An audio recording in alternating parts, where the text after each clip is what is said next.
today. I am super excited to have Coach Muri from MGL Training on the podcast today. He has a really great facility over across town where he trains a bunch of youth athletes. I've actually had the privilege of going in there and seeing all of the great work that he does. So I'm super excited for him to join us today. Thank you, Coach Muri, for joining us. Um, Thank you. can you start by just telling us a little bit about your journey and kind of what inspired you to get into youth performance training and to kind of start MGL? Yeah, so originally I'm from Lagos, Nigeria, which is like west part in Africa.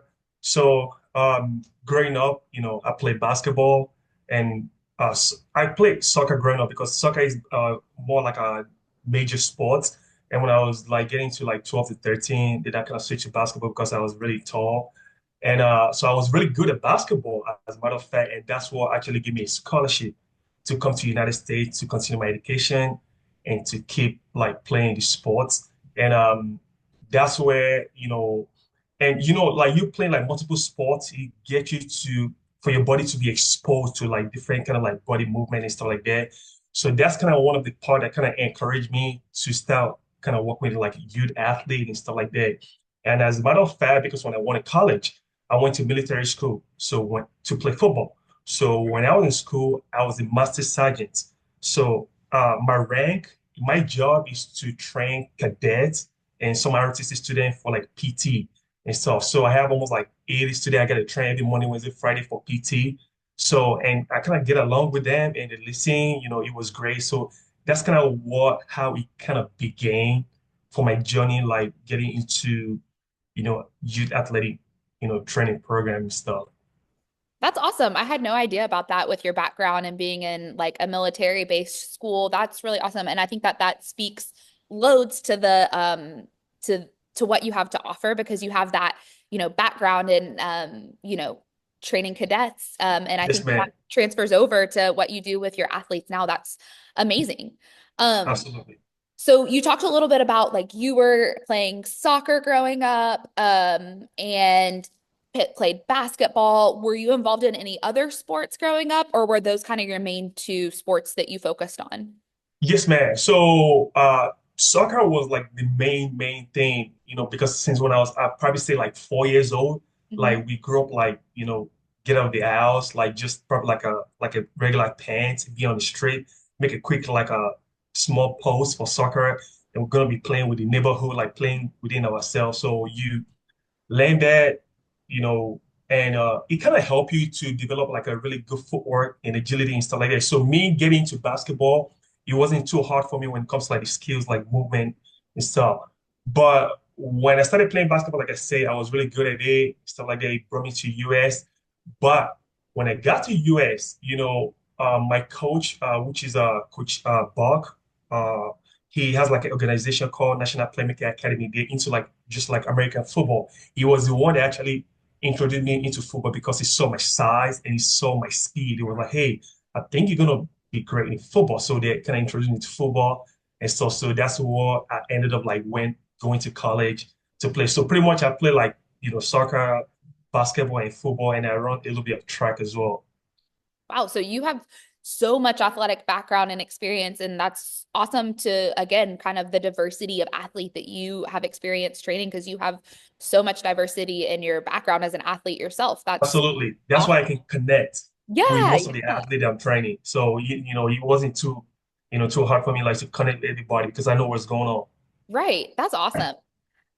What do you believe? So in your youth training, what are some key, principles and key decisions or key components that you feel like make up such a successful program that you have? Do you have any kind of principles that you base all of your training sessions off of, or what kind of things do you try to convey to your athletes to help them be, disciplined throughout their training and become the best athlete that they can be? Yeah, I mean, to be honest with you, because our training program is not like specific sport training. So it's more like a general to all athlete. So I would say for that question, it kind of depend on the stage because we train from elementary, middle school to college prep, which is a high school level, and even some college guys and stuff. But I would say like to college guys, the principle that we kind of like lay down when it comes to like a higher level is to, like to be honest with yourself. Like, okay, do I want to play like an NCAA? Do I want to like go to pro and stuff like that? So one of the key thing is to know exactly what you're doing like every day. Maybe like you guys are in the season, you're off the season, what you're doing like during the season, what you're doing off the season or middle of the season, because that's what's going to help you to shape you like to be successful and stuff like that. So let's say the season over and stuff like that. So you resume to our training. So we gotta know for sure that okay, probably we're working at your speed, we're working at your like strength and power, and your explosiveness. So the first thing we try to make sure is like to track your as soon as you get to training the very first week, we want to like track your speed first to see maybe you're running like 40 yard or 60,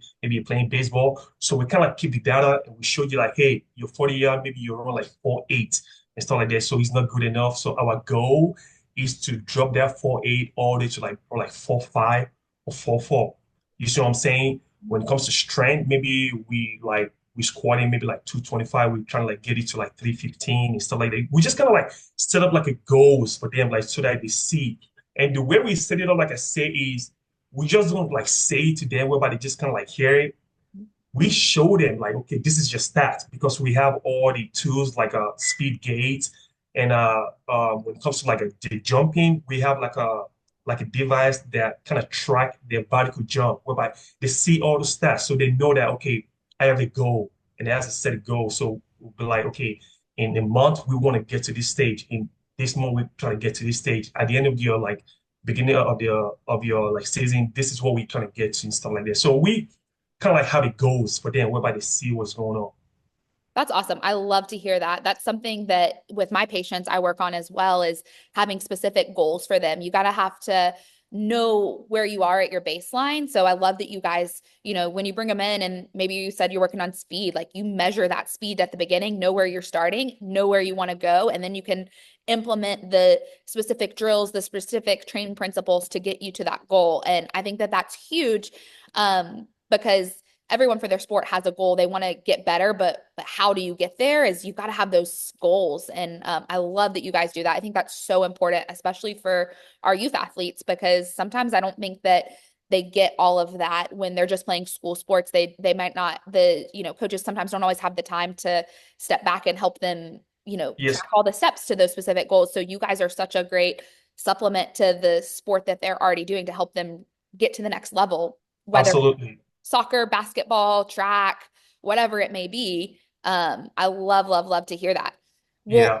how do you balance, all of that with, having fun within the session? Because I know for kids, like you've got to kind of have that engaging aspect. How do you balance we've got these goals to work towards, we've got these drills that we need to do, but also keeping them engaged, um, especially for those younger athletes? Yes. So like there's a lot of ways whereby we try to like keep the training more engaging and more fun. There's a lot of ways. And that's one of the key things the youth athlete, like the elementary one, they love so much about our program and stuff. So me personally, I'm guessing probably because of I'm not from United States, I'm from Africa. So my accent is a little bit different. So when I'm talking to the kids, they just enjoy like kind of like listening to me. Sometimes they be like kind of messing with me, like asking questions just for them to hear what I'm gonna say, like just kind of like, laughing about it and stuff like that. But ultimately, when it comes to like our youth athlete, I would say pretty much like anywhere from like age 5 to like age 10, no matter how much we want them to work like really hard, like working agility, footwork, all this kind of stuff, we always find a way to keep it more engaging and more fun. Whereby sometimes they play like a dodgeball, maybe like on Friday they come together and stuff like that, or maybe they're playing like a tag and Mhm. stuff like that. Sometimes they will know they're probably gonna play games. So the way we say it, we'll be like, okay, if you guys walk out like try during training, maybe we have like 10 minutes to end the practice. You're gonna play like dodgeball. So they get so crazy excited. So they're working hard, they pay attention, they want to listen and stuff like that. So at the end of the day, we kind of play dodgeball together. Sometimes we even coaches we join them and playing those games. So you get really, really wild and really exciting and stuff like that. Another way we kind of like keep it really fun for them is maybe sometimes maybe they're doing like a ladder movement, maybe they're doing like a like side to side shuffle ladder movement and stuff like that, and we kind of working on the high coordination. So instead of using like a regular cones or maybe using like a huddle, sometimes we use like a device called like a Zoid light. So the device is like a light whereby you have like six of them and they have like different colors. So some of them will be red, blue, yellow, green, and stuff like that. So we mix them around. So I can tell one athlete that stay in the middle, and I'll be like, okay, I want you to only react to red. So every time you see red, you run to the red and tap it. So as soon as you tap it, the color is going to change again. You run to the other one. So they get really excited because it's like different colors. But in our mind, we know for sure they're kind of working on the eye coordination and agility. In their mind, they're just having fun because they're just going around with the colors and stuff like that. So there's a lot of ways whereby we just kind of come up with a fun part whereby they kind of enjoying it, what they're working hard stuff. That's awesome. Yeah, I've actually loved when I had the pleasure to come in and work with some of your athletes, like just seeing how much they loved being there. You guys create such an awesome environment, and your coaches are so engaged, and you're so engaged, and it's just a really cool thing. You guys have definitely have such a special facility, and I just loved having the honor to come in and watch how engaged your athletes were. I thought that that was amazing. Yes, man, absolutely. We talked a lot about the athletes. What kind of are there any misconceptions that parents may have when it comes to like their kids' performance training? Do you have any barriers that you have with those parents or conversations that you have with Oh yeah, to get them on absolutely. board? Yes, absolutely. Especially when it comes to like youth athlete, and I'm talking about when it comes to anywhere from like age, maybe starting from age, like 9, 10 to 11, like from elementary moving to like a middle school level. So one of the biggest conception we have with the parents is when it comes to like strength training. You see what I'm saying? So when it comes to strength, some parents they kind of gain the mindset that, oh, I don't want my kids to like kind of touch away because first of all, they say he's gonna like stunt their growth. They're not gonna grow anymore and stuff like that. Some parents they just kind of like get confused because they don't really know a lot of information whereby they feel like their kids is gonna get hurt. And we, just not to go like into like super details, but like research actually proved that for youth athlete, if they actually work on strength, it really helps them not only to get stronger, but it helps them like to reduce the chances of them like getting hurt on the field. Maybe they're on the court on the field because it helps the bone like to be more stronger. You know what I'm saying? And overall, it just make them more aggressive and more explosive and stuff. So the way we kind of sometimes try to make the parent like feel safe and try to educate them that is if you actually get your child with a proper like like technique, a coach, your child is in a safe hand. You see what I'm saying? Because we let them know that your child is not training as if like a bodybuilder, whereby that they like just buff and jack and stuff like that. Our job is just to make them more faster and more explosive. So we know specific training when it comes to strength training, they need to get to that level and stuff like that. And when we train them, it's not that we try like load them with like heavy weight, like to see how much they can. It's just mainly to kind of work on the technique whereby we make them feel welcome when it comes to like strength training and stuff. So yeah, we get like a lot of concern from prayer like when it comes to the strength, but when we talk to them like that, they feel more safe and more, secure. Yeah, I think that's awesome. I think you brought up about some really great points. I know that even I have patients who a child maybe has come and suffered an injury, and so they're coming to have physical therapy treatment from me, and they are worried about them getting back into sport, getting back into lifting and strength training. And I always urge them that the strength training is really where we work for injury prevention. That's what helps us not have injuries in the future, is getting that proper strength and that proper technique like you were talking about. And that's just so huge. And I know sometimes that it can be a scary topic for maybe Yep. parents to be like, man, my kid's going to be lifting weight, but they're not going to be lifting an unsafe amount of weight. And this adding resistance is what builds up resiliency within the body and really, allows them to then perform at the next level, but stay safe while they're doing it. And, you guys definitely do it the right way. Yeah, because we stay with them all like every second. We like literally right beside them, like the form, like the way they're going there. Maybe they're doing like lunges, like squat. We pay attention to every single details and stuff like that. And we try to improvise too. Maybe some athlete, they have like a really tight hip mobility and stuff like that. They can do some stuff whereby they can like go deep when they're squatting. There's a way we kind of like improvise whereby if you can do this, there's a way you can do this, but you're still targeting the same muscles. Mhm. You see what I'm saying? So there's a lot of ways we can make it work, Yeah. for the kids. We just, let the parent know and stuff. Yeah. That's awesome. Yeah. And being able, like you said, to adapt, if a kid can't do a certain skill or isn't ready for a certain amount of weight, having your guys' trained eyes on them to be able to modify and do exercises that are appropriate for them. Yes, Um, man. Speaking of all of that, how do you know when your athletes are kind of ready to maybe be pushed a little bit or maybe be ready to take on some more advanced training? How do you guys kind of push them safely, but also recognize when they're on that boundary of plateauing versus kind of being ready for that next level? Absolutely. In the beginning, when we start with like, because in the beginning we do like a lot of movement training with them when it comes to like work on the speed, the footwork, like the agility and stuff like that. So from there, we try to condition the body so that the body is so ready when they're not getting like super tired when it comes to like working in the strength and the power training stuff. So when they're working in the strength, we go like very basic fundamental for them. So a good example is, you know, like a youth athlete, anywhere from like 9 to 10. So, for example, let's say maybe they're doing like a barbell squat, for example. A standard barbell in the gym is 45 pounds, and that's mostly like designed for our high school level and college guys. We have like 14 pound, we have like 30-pound barbell, which is more like designed for like middle school student and so female high schoolers. And we also have like 14-pound barbell, which is more like designed for elementary students. So that one is so light, whereby if you're holding it, you're gonna feel like you're holding like a PVC pipe and stuff. So the main key is not for them like to be steady, just to work on the technique and stuff. So that's gonna we started with a very low, like a way whereby we kind of work on the technique and like build them up. So a good example how we know that okay they're ready to another state. A really good example is let's say they're working on like deadlift, for example. So for you athlete, we can start with the like with the kettlebell. So they hold the kettlebell in between their leg, they do like a deadlift. So we can start it with like maybe like 20-pound kettlebell. If I feel like okay, your posture is getting good, then from 20 we go to 25. From 25 to go to 30, like each by week, 35 to 40, 45 to 50. So when you get into like 50 and you feel like, okay, you're ramping out like 10, they feel like you're getting better. So from there, like kettlebell, we introduce them to like a trap barbell. So the trap bar is way more advanced. So the trap bar is like a square, you got to go inside and lift it from the side. So that's more heavy and more challenging.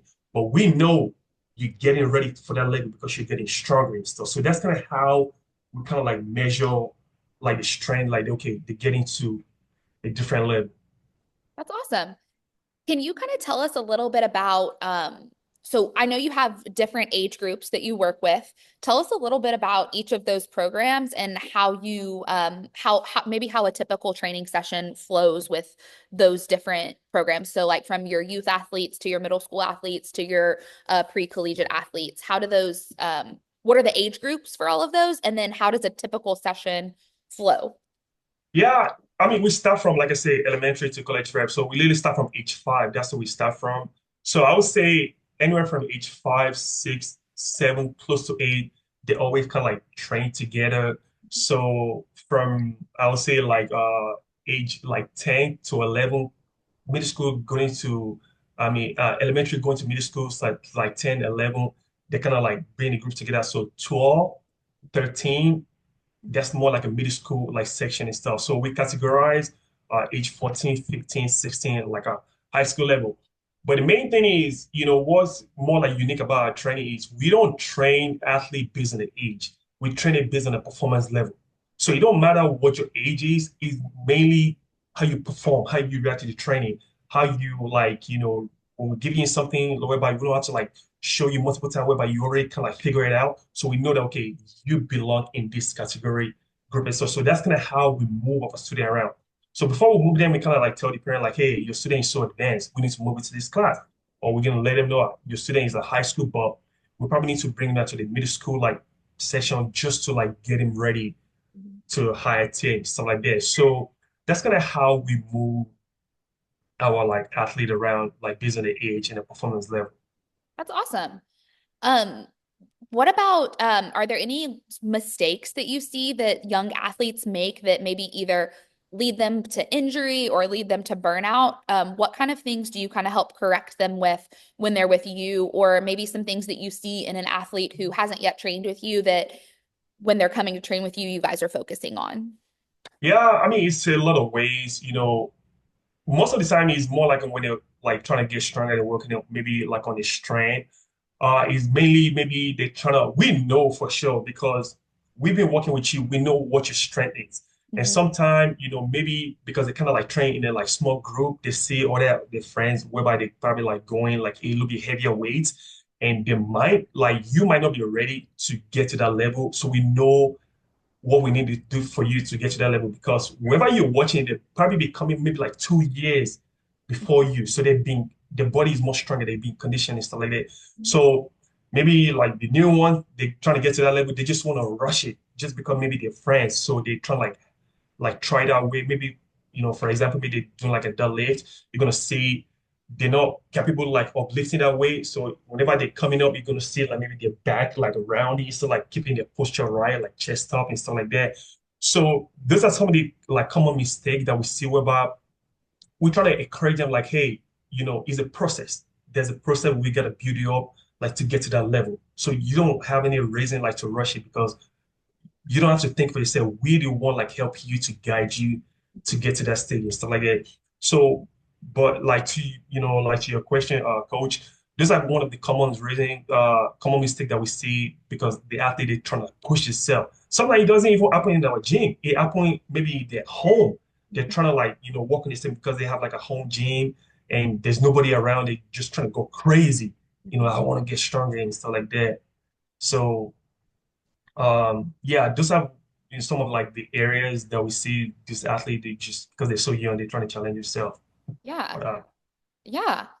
Well, can you talk a little bit about maybe like their mental toughness when they come to you guys, like how you encourage them to push themselves a little bit harder and how you help them with like maybe their mindset during training? Because I know sometimes, not every day is the best day for every athlete.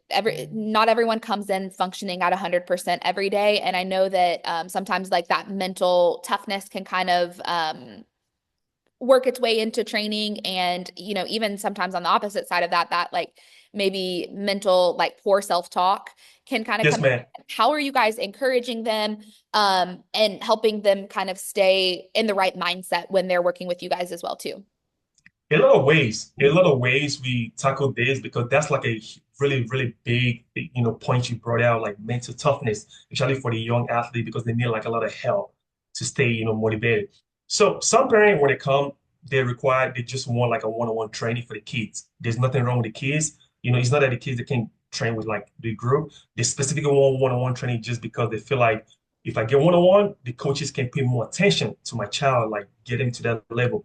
Sometimes it could be like a good idea, and sometimes you're not really benefiting for the kids. And the reason why I say that is because when I'm training you one on one, for example, coach, and maybe we do like a plyometric, we do like a jumping drill, and maybe you jump in like a 18 inches hurdles. And I know for a fact that for that 18, you can jump like 24. And I'm trying to like encourage you, like, hey, we're gonna get you like 24. And you don't feel encouraged, like you feel like you can't do it. You already telling yourself, I don't think I can do it because it's more like a one-on-one. So there's no way I can kind of get through you. So one of the best ways to tell the parent, like, let them train in a small group. Because when you see other athletes in your age, whereby they just flying the 24, they're going like 30 inches, it kind of gets in your mind that okay, I gotta be able to get into this level and stuff like so without even me telling the kids, like the athlete, like, hey, we're gonna do this and stuff like that, automatic, I'm already, encouraging like, okay, look at your mates, like they flying this like easy and stuff like that. So kind of get to the end that okay, I don't want to be only the one left behind, whereby everybody's just flying the 24 and stuff like that. You see what I'm saying? So sometimes too, even though when they group some student, they just feel down. So we kind of put them to the side, have like a little like pep talk, like, hey, what's going on? Like, if you think about it, there's a specific reason why you're here.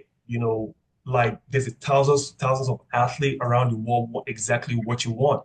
But what do you do like to make it special Yeah. among others athletes and stuff like that? So you just like a more like a word encouragement, the way you carry yourself as a coach and stuff like that, like showing them example how to do it and stuff like that in an easy way.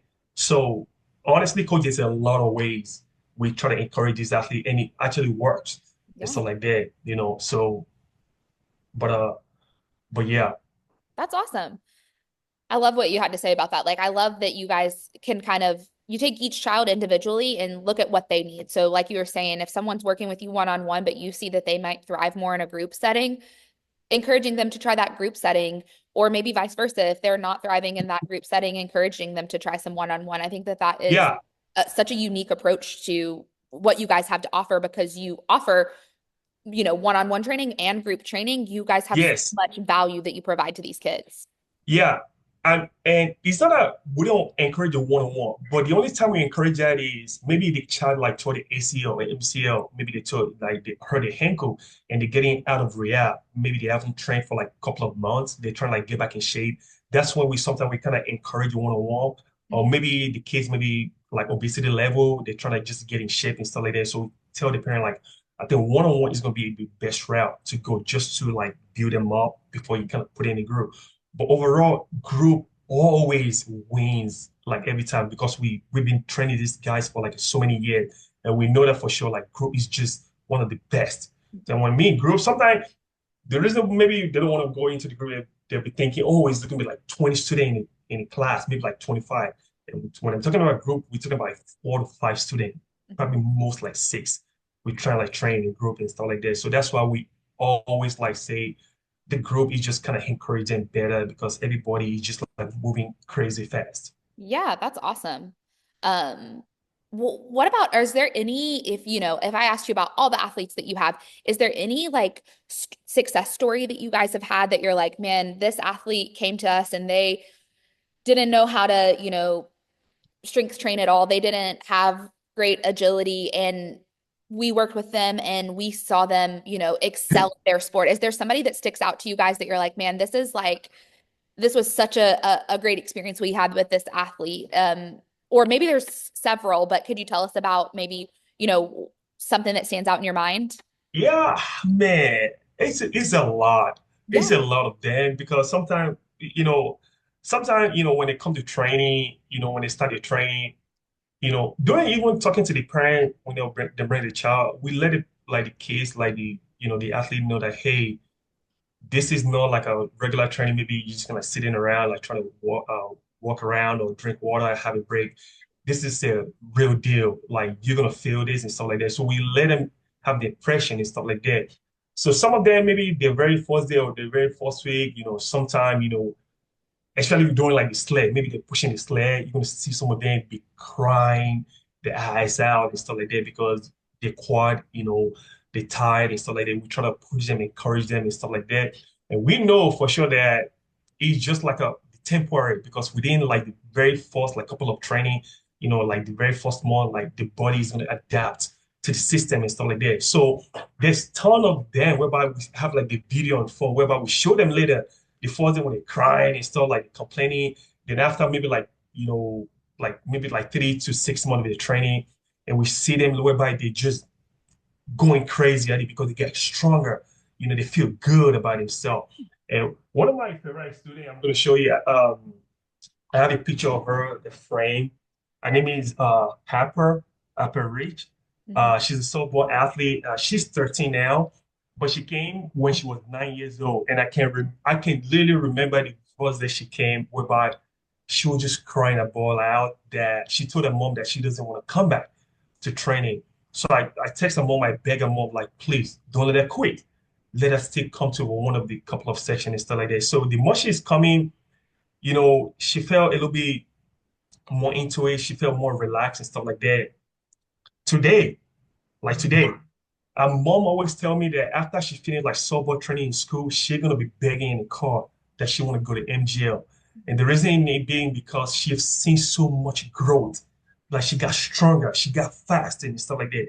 And she knows that it's the pain that she has to go through that really shape her to what, like she become. But there's a lot of like several one of them whereby in the past like this how they load and now Yeah. it's just like a lot of fun. That's awesome. Thank you so much for sharing that with us. So we'll kind of wrap up here, and I'm gonna link down below this episode all of Coach Murray's Instagram handle, how to find him on social media, his website, all of that good stuff. Is there a certain best way if any of our listeners are trying to get in contact with you? Is jumping on a phone to give you a call the best way? Is running to your website the best way? What's the best way to kind of find out more information about you guys? Yeah, our business number is 645-880-6791. So you can reach out to our number whether like call or message us. You can email us at mgltraining@yahoo.com. You can go to our website, mgltraining.com. We are on Instagram, MGL Training Fit. We are on Twitter, X, which is like Twitter, MGL Training Fit as well. And if you go on Facebook, we are all over the Facebook, MGL Athletic Training and stuff like that. So you can reach out to us. So even though if as a parent, if you want to like, kind of like get in shape, like just be in shape in general, like lose weight, like tone body, stuff like that, like working your nutrition, we also like train like a lot of adults as well. It's not just like regular athlete that we train. So we have like mainly one-on-one training or maybe like couples and stuff like that. So as long probably if you just go on YouTube, just try MGO training, you're gonna find us. So it's pretty easy like to locate That's stuff. awesome. Well, I will leave all of those links down below. Coach Murray, I always finish up asking my guests to shout out their favorite local borough business. Is there anybody in Murfreesboro? Obviously you guys are great, but is there any maybe coffee shop, restaurant, bakery, any small business here in Murfreesboro that you guys Uh, go to I that you mean, guys love to visit and support? yes, man. I would like to give a big shout out to one of our sponsors that we sponsor with King's Hammer, Hmm. Murfreesboro, like a soccer club. So Hmm. King's Hammer is like a soccer academy whereby they train like a lot of youth and they have like thousands of youth. They have like a lot of branches all over the country as well. This academy is so great if you have like any child that wants to just like start like playing soccer or maybe just like a youth whereby they kind of want to get into sports. I always recommend like a soccer because it kind of help them with it, with like footwork and agility. So King's Armor is one of the best programs that we have like here in Murfreesboro, Middle Tennessee. And I would like to give a big shout out to uh your business for Precision Lab for what the great things you're doing because when you came to our gym the last time, the athlete have been asking like when are you gonna come around again, like just to like help them with their recovery because it was really impactful for them and they really love it. So I would like to give a shout out to Precision Lab Recovery Yeah. that really love what you guys are doing. Awesome. Well, thank you so much. Coach Murray, thank you so much for being on the podcast today. We've really enjoyed having you and learning so much from you. Just can't thank you enough for your time. Thank Thanks you. so, so, so much. I really appreciate it. Thank you so much for having me.